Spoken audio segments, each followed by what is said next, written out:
কি আর কব ভাই, সবাই টিকটকারকে পাগল বলে, পাগল। সুপ্রিয় শ্রোতা, আমি আসলাম আজকে আমাদের জনপ্রিয় টিকটকার সেলিব্রিটি কাজল ভাইয়ের সঙ্গে। তিনি বিভিন্ন প্রকার বিনোদন দেন কাজ টিকটকের মধ্য দিয়ে।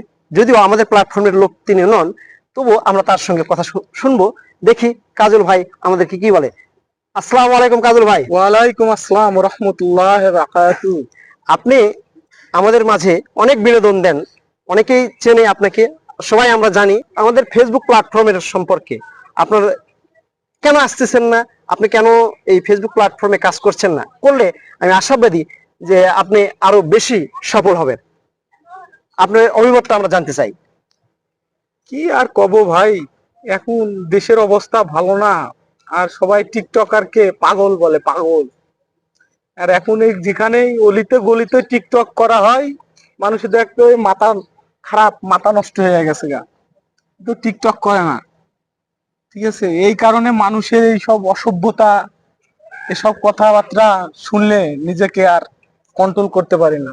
তাই ইদানিং একটু অফ রাখছি আর কি। সামনে আবার চেষ্টা করতেছি, ভিডিও করবো, কন্টেন্ট করবো, এই আর কি। সুপ্রিয় শ্রোতা, শুনছিলেন টিকটকার কাজল ভাইয়ের কথা। আসলে প্রতিভার অনেকে দেয় না দাম।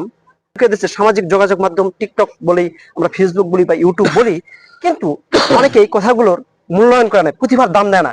আমরা জানি আমাদের এই কাজল ভাই কত সুন্দর টিকটক করেন। আপনারা দেখলেন আজকে হয়তো অনেকে এখানে আছেন দর্শকরা। দর্শকের মাঝে এইভাবে টিকটক করা সবার কাজ নয়। সামাজিক প্ল্যাটফর্মে যে অনেকের প্রতিভা প্রকাশের মাধ্যম, এটাকে সবাই মূল্যায়ন করবেন। আশা করি সবাই ভালো থাকবেন। শুভকামনা রইল কাজল ভাইয়ের জন্য, আমাদের জন্য দোয়া করবেন এবং আমাদের ফেসবুক আইডি তে আমরা কাজ করছি, অবশ্যই পাশে থাকবেন।